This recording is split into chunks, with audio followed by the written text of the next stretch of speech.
Good morning students. आज हम एक नया चैप्टर स्टार्ट करेंगे। इसका नाम है एमीन्स।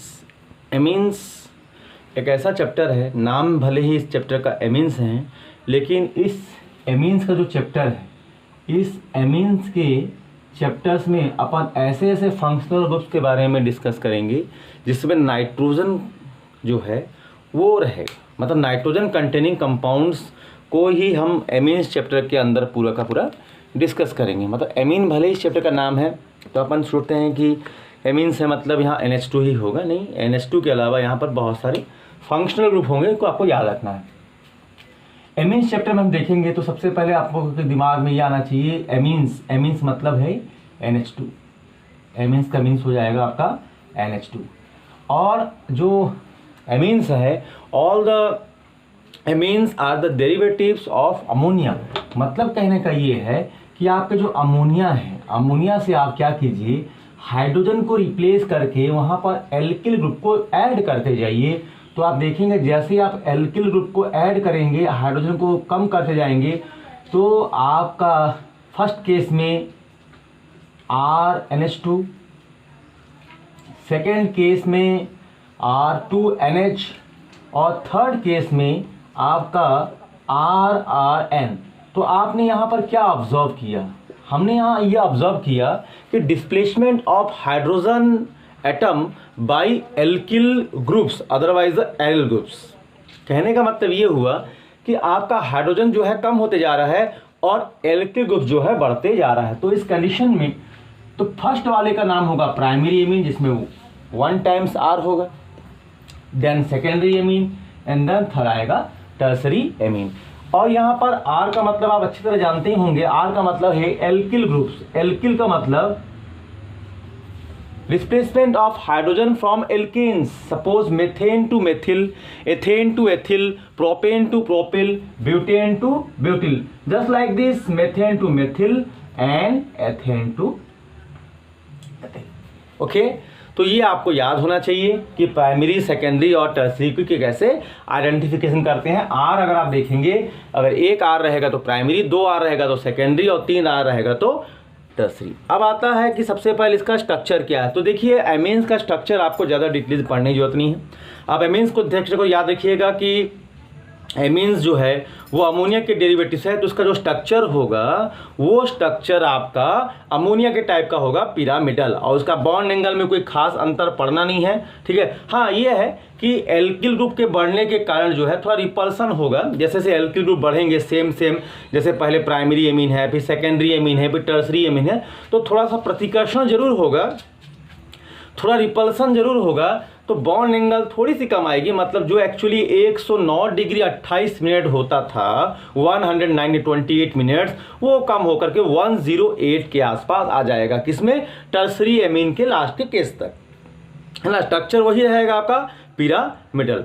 माय डियर स्टूडेंट, सबसे पहले आप आता है उसके बाद क्लासिफिकेशन। क्लासिफिकेशन मैंने आपको बता दिया कि एमीन्स 3 टाइप के होंगे, primary amine, secondary amine and last में आता है tertiary amine. And replacement of hydrogen atom by the alkyl or aryl groups are known as amines.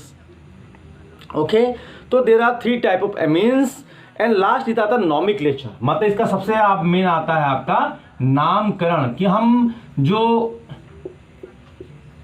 amines हैं उसका नामकरण कैसे करें।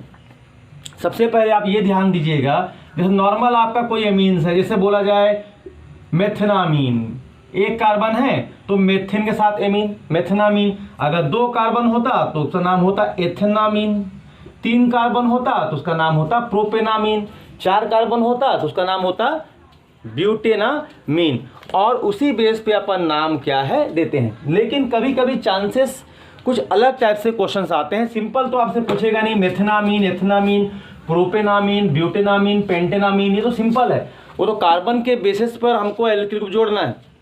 लेकिन हम देखेंगे जैसे मान लीजिए हमारे पास N है और यहाँ पर आपका CH3 है, यहाँ पर भी आपका CH3 है और यहाँ पर भी आपका CH3 है तो ये टर्सरी एमीन। तो नाम क्या बोलेंगे? तो सबसे पहले आप देखेंगे कि इसमें एक को तो अपन सेलेक्ट करेंगे, इसको हमको बोलना है, किसी को भी कर सकते हैं। तो यहाँ पर देखेंगे कि उस N के पास 2 मेथिल है तो NN हो जाएगा dimethyl, NN dimethyl methanamine. जैसे मान लीजिए हमको यहाँ पर थोड़ा बदलाव कर दिया जाए, CH3 CH2 then N then CH3 and then CH3, तो इसके लिए अपन क्या करेंगे, जो लॉन्ग वाला रहता है उसको अपन कार्बन के नंबरिंग में काउंट करते हैं। तो इसका मतलब क्या होगा, N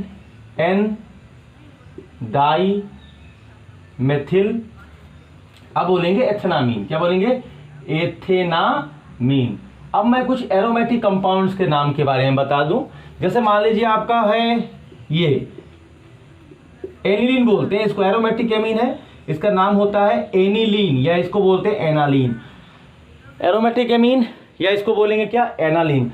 अब आप इसमें कंसीडर करेंगे, अगर मान लीजिए मैं यहाँ पर N लिखता हूँ और यहाँ पर एक बार CH करता हूँ, मतलब एक H को मैंने यहाँ से रिप्लेस किया और यहाँ CH3 किया, तो नाम होगा N methyl aniline, N methyl aniline, क्योंकि N के साथ यहाँ पर एक मेथिलीन जुड़ा हुआ है, इसलिए इसका नाम होगा N मेथिल एनिलीन।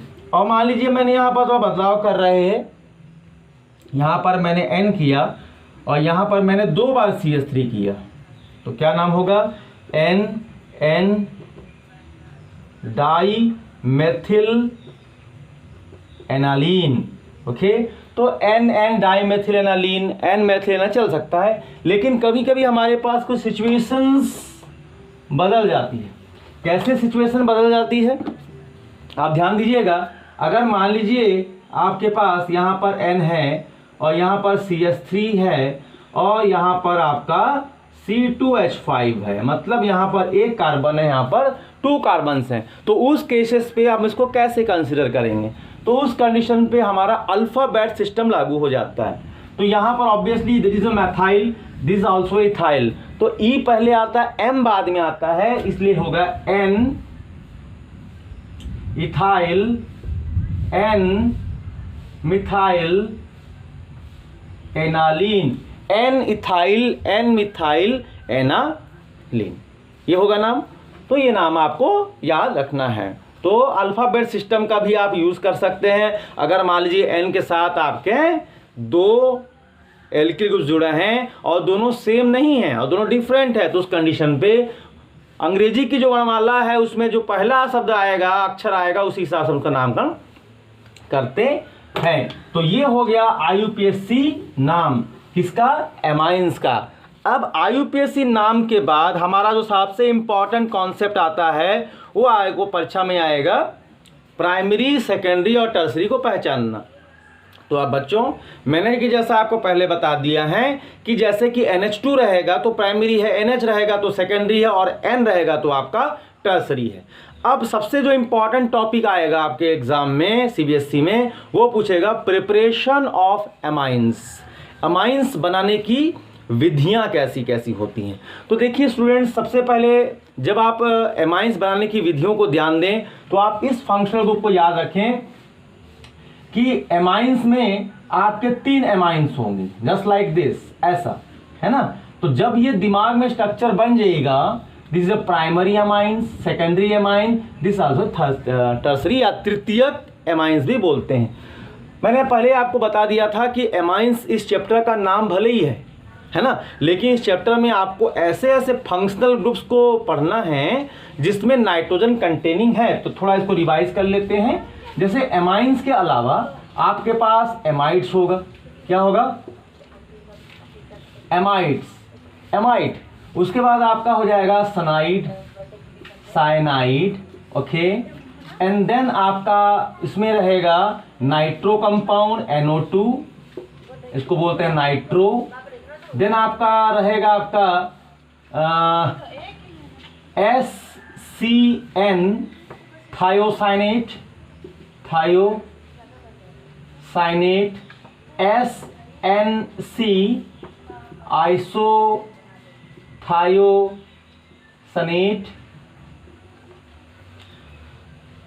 एक बार आपका रहेगा NC, इसको बोलेंगे आइसोसनाइड।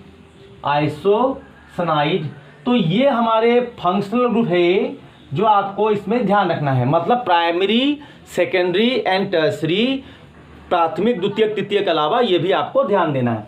अब मेरा सबसे पहला जो टॉपिक आता है वो आता है प्रिपरेशन ऑफ एमाइंस, मतलब एमाइंस बनाने की विधि, मतलब एमाइंस को किस किस मेथड से हम प्रिपेयर कर सकते हैं। तो माय डियर स्टूडेंट्स, आप बस इसको ध्यान दीजिएगा कि किस किस मेथड से आप एमाइंस को प्रिपेयर कर सकते हैं। तो मैं सबसे पहले अपना तरीका बताता हूं। सबसे पहला आता है रिडक्शन रूल, रिडक्शन का नियम। सेकेंड आता है आपका half man bromide reaction. Third आपका आता है गैब्रियल थैलामाइड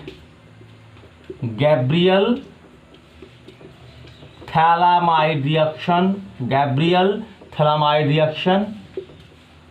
फोर्थ आता है मेंडियस रूल या मेंडियस रिडक्शन रूल, है ना। तो ये जो मैंने आपको बताए ये सब एमाइंस को बनाने के तरीके हैं। और एक और लास्ट तरीका, उसको भी थोड़ा ध्यान दीजिए क्योंकि उसमें आपका प्राइमरी, सेकेंडरी और टर्सरी तीनों एमीन प्रिपेयर होते हैं। तो वो है एमिनोलाइसिस,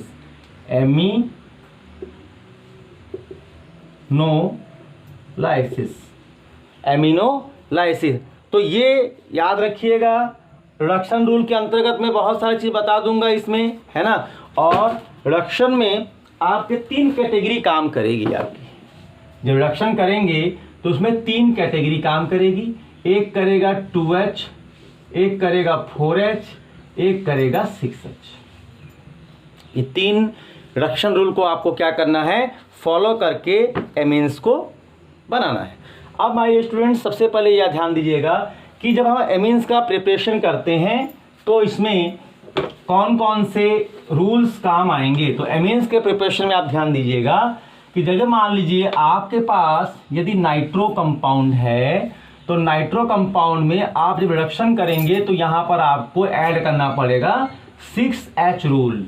तो 6H रूल, मैं डिक्रीजिंग ऑर्डर में जा रहा हूँ। तो आप जब 6H रूल करेंगे तो आपको यहाँ पर Fe प्लस HCl लेना पड़ेगा या आपको Sn प्लस HCl लेना पड़ेगा। तो आपका नाइट्रो कंपाउंड किस में चेंज हो जाएगा, एमीन में, और क्या निकलेगा 2 मोल water. This is the first rule. Second rule है कि अगर आपके पास मेंडियस रूल है, मेंडियस का अकॉर्डिंग रूल है, तो उस कंडीशन पे you have a cyanide compound decreasing order 4H rule in the presence of AlH4, otherwise मैं बोल रहा हूँ ना, otherwise sodium then ethanol, तो you have to convert it CH2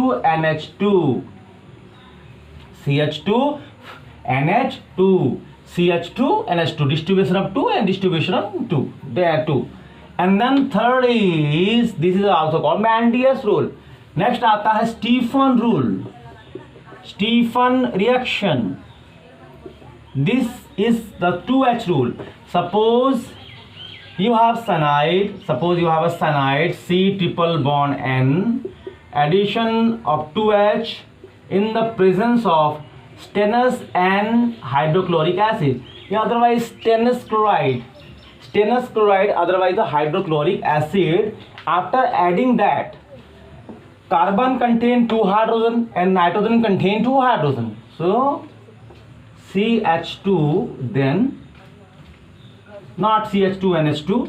Then firstly, suppose here R CH double bond NH, distribution of 2 hydrogen between both of 2, and addition of water, R CHO O migrate there, and this is the situation. So aldehyde will form.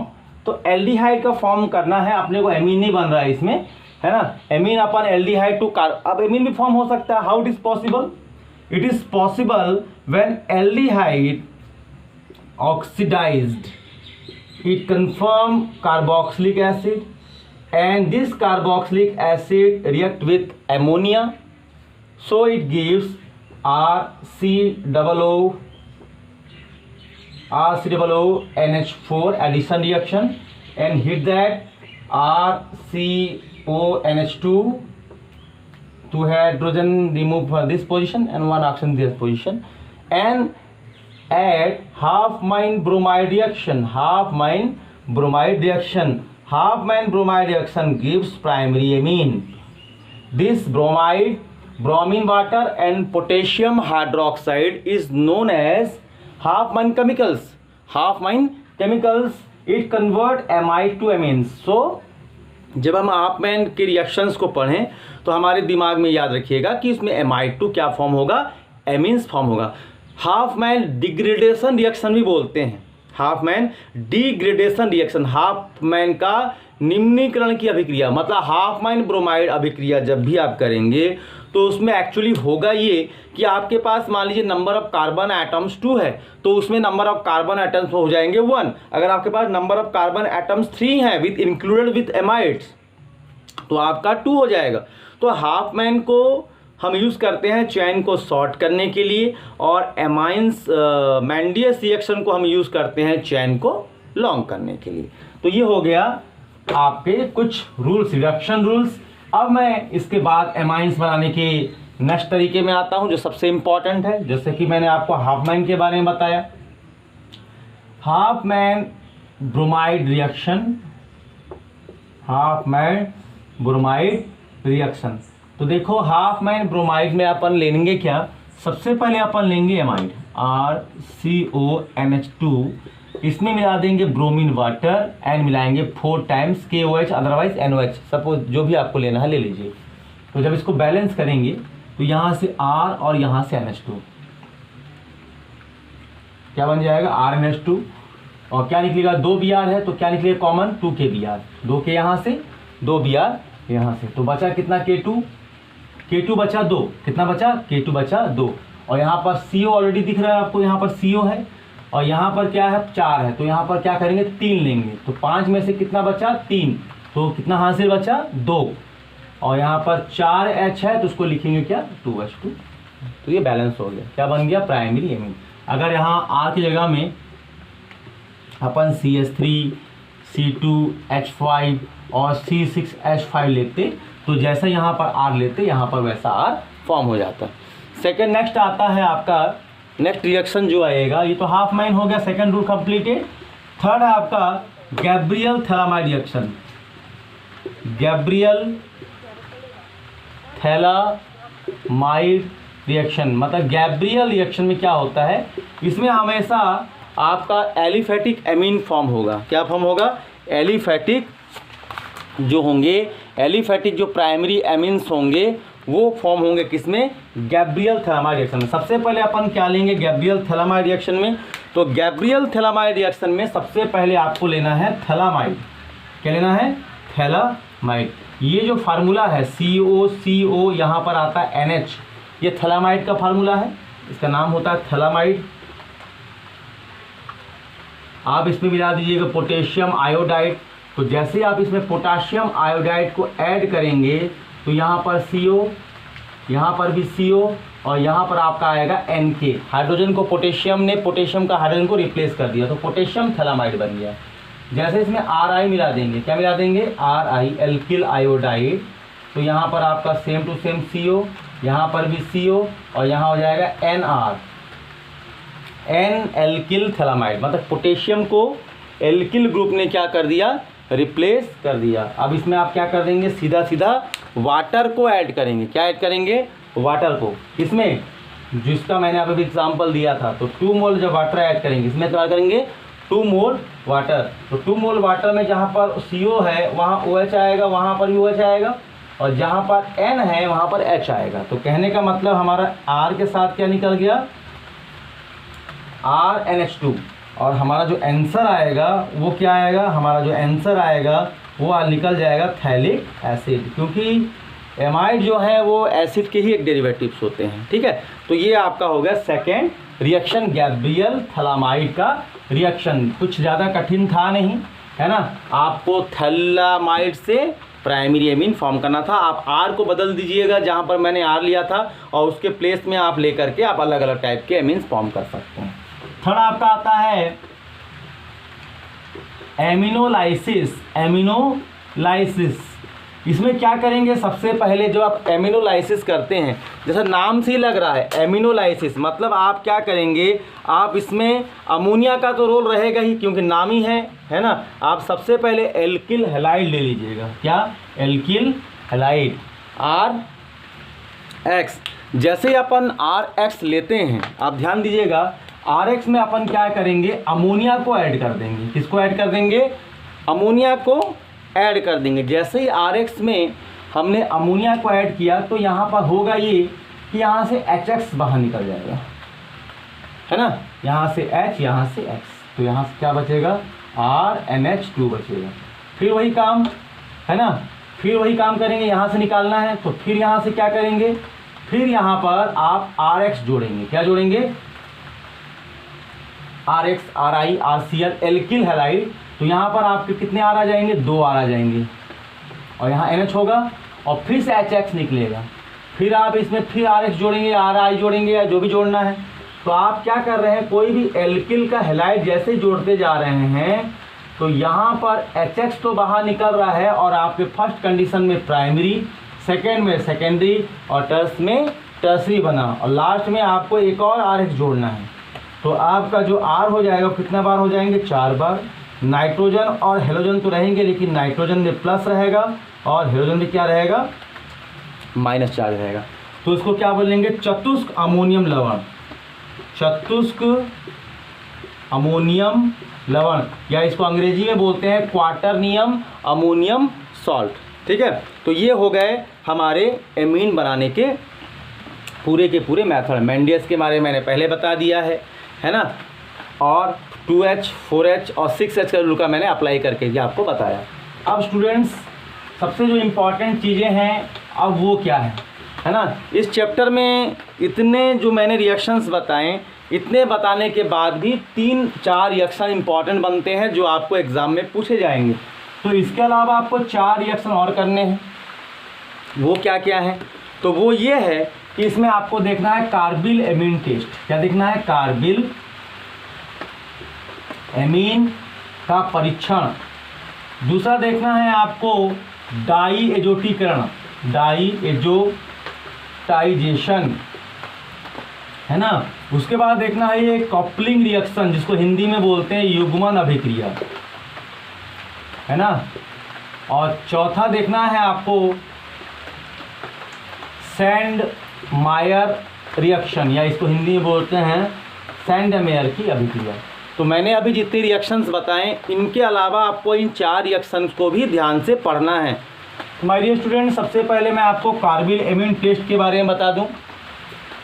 तो जो पहला है आपका carbyl amine का test, जो मैं बताने वाला हूं, उसमें आपका सबसे पहले आप क्या लेंगे, एमीन्स लेंगे। क्या लेंगे, जो अभी एमीन्स हमने बनाया है। कोई भी एमीन्स हो सकता है, एरोमेटिक एमीन्स भी हो सकता है, मतलब, और एलिफेटिक भी हो सकता है, मतलब बेंजीन रिंग वाला भी R हो सकता है यहाँ पर, और बिना बेंजीन रिंग वाला भी R ले सकते हैं आप। तो प्राइमरी एमीन्स में आप जैसे यहाँ क्लोरोफॉर्म और 3 बार यहाँ KOH मिलाएंगे तो आप देखते हैं बैलेंस कैसे होगा। यहाँ R है, यहाँ N है, यहाँ C है। तो आप क्या करेंगे, यहाँ पर R लीजिए, N लीजिए और C लीजिए, आइसोसाइनाइड बन गया। तो बचा क्या, 3 बार K बच रहा है, दिखाई दे रहा है, और 3 बार Cl भी आपको दिखाई दे रहा है। तो निकाल दीजिए। ऑक्सीजन कितना बचा है, यहाँ पर 3 बचा है। तो हाइड्रोजन कितना बचा है, 3, 4 और 2 मिला के 6। तो यहाँ पर क्या निकल गया, वाटर। तो कोई भी आइसोसाइनाइड बन सकता है। क्या बन सकता है, आइसोसाइनाइड। मतलब आइसोसाइनाइड बनाने के लिए जो रिएक्शन है उसका नाम है कार्बिल एमीन टेस्ट। दूसरा है डाई एजोटाइजेशन। तो डाई एजोटाइजेशन में हम एमीन जरूर लेंगे, लेकिन याद रखिएगा बच्चों कि डाई एजोटाइजेशन में हम जो एमीन लेते हैं वो हमेशा प्राइमरी एमीन ही होता है, वो भी एरोमेटिक वाला, और उसमें हम मिलाते हैं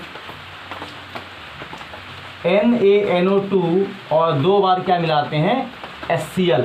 और ये हमेशा एक टेम्परेचर फिक्स है, 0 से 5 डिग्री सेल्सियस पर रहता है। तो इसमें बनता क्या है, जैसे हर किसी रिएक्शन में कुछ नया बनता है, यहाँ बनता है N2Cl, डाईएजोनियम क्लोराइड।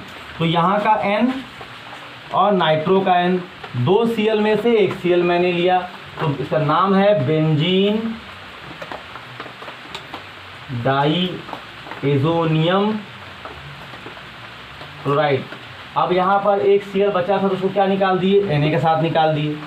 और हमारे पास देखेंगे कि ऑक्सीजन 2 बचा है, तो जब भी ऑक्सीजन 2 बचेगा, यहाँ देखिए 2 ऑक्सीजन बचा है, तो 2 ऑक्सीजन बचा है तो पानी भी 4 निकले, 2 बार निकलेगा, क्योंकि 2 हाइड्रोजन यहाँ है, 2 हाइड्रोजन यहाँ है। मतलब जो डाई एजोटाइजेशन है उसमें हमेशा बेंजीन डाई एजोनियम क्लोराइड ही फॉर्म होगा, है ना। अब अगला जो रिएक्शंस है उसका नाम है कॉपलिंग रिएक्शन। क्या नाम है? Coupling reaction. कॉपलिंग रिएक्शन जो है वो किस पर और सैंडमेयर, ये दोनों जो रिलेटेड है वो डाई एजोटाइजेशन के रिएक्शन से रिलेटेड है। मतलब अभी मैंने जो डाई एजोटीकरण का रिएक्शन आपको बताया बेंजीन के ऊपर N2Cl, मतलब उसी पर आधारित है आपका क्या, कपलिंग रिएक्शन। देखो कपलिंग रिएक्शन में आपको करना क्या है, जो थर्ड रिएक्शन कपलिंग है उसमें आपको सबसे पहले जो अभी मैंने बनाया N2Cl, ये देखिए है ना, इसको लेना है, ले लिए, 2 बार ले सकते हैं आप, या आपने N2Cl लिया और इसका रिएक्शन आप सीधा सीधा किससे करा दीजिए, एक बार कराइए फिनॉल से और एक बार कराइए एनालिन से। तो जैसे आप फिनॉल मतलब अम्लीय है और एनालिन मतलब क्षारीय है, तो जैसे आप इसका रिएक्शन कराएंगे तो रिएक्शन करने के बाद यहाँ से क्या निकल जाएगा, एक बार निकलेगा HCl और दूसरे बार भी निकलेगा आपका HCl। तो हमारे पास क्या बचा, हमारे पास एक बेंजीन का रिंग बचा, N डबल बॉन्ड N बचा, फिर एक बेंजीन का रिंग बचा, फिर यहाँ पर आपका OH बचा। दूसरे केस में क्या आया, दूसरे केस में भी आपका एक बेंजीन बचा, N डबल बॉन्ड N बचा, यहाँ पर फिर वही हुआ और यहाँ पर आपका क्या बचा, NH2। तो पहले वाले जो केस उसका नाम है para hydroxy azobenzene, para hydroxy azobenzene. दूसरे वाले का नाम क्या है, पैरा पे एमीन जुड़ा है तो पैरा एमिनो एजोबेंजीन। समझ में आया, पैरा पे एमिनो और पैरा पे एजो। ये हो गया हमारा कॉपलिंग रिएक्शन जिसमें अपना पैरा एमिनो और पैरा हाइड्रोक्सो ग्रुप एजोबेंजीन के साथ फॉर्म होता है। अगला जो हमारा जो लास्ट रिएक्शन है वो है सैंडमायर। क्या है, सैंडमायर। तो सैंडमायर रिएक्शन में भी आपको क्या करना है, आप सबसे पहले यहाँ पर क्या लिख लीजिए, N2Cl जो मैंने डाई एजोटाइजेशन में फॉर्म किया था, और उसमें क्या करिएगा, ऐसे करके बहुत सारी ऐसे लाइन खींच लीजिएगा।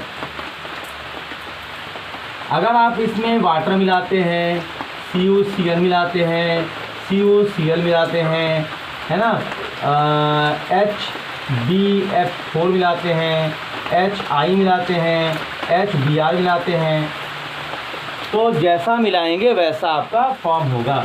जैसे आप पानी मिला रहे हैं, तो जब पानी मिलाएंगे तो पानी से क्या मिलेगा, OH, तो क्या बनेगा बाबा, फिनॉल। इसमें सैंडमेयर रिएक्शन में इस डाई एजोनियम सॉल्ट से क्या बन गया, फिनॉल। जैसे अपन साइनोबेंजीन कॉपर सल्फाइड मिलाएंगे तो क्या बनेगा, साइनोबेंजीन, है ना, क्या बनेगा, साइनोबेंजीन। अगर CuCl मिलाएंगे तो क्या बनेगा, क्लोरोबेंजीन। क्लोराइड है, यहाँ साइनाइड है, यहाँ पानी में था तो पानी में H+ और OH- होता है। HbF4 मिलाएंगे तो जब भी हम HbF4 मिलाएंगे तो बनेगा फ्लोरोबेंजीन, और HI मिलेंगे तो क्या बनाएगा, आयोडोबेंजीन। HBr मिलाएंगे तो क्या बनेगा, ब्रोमोबेंजीन।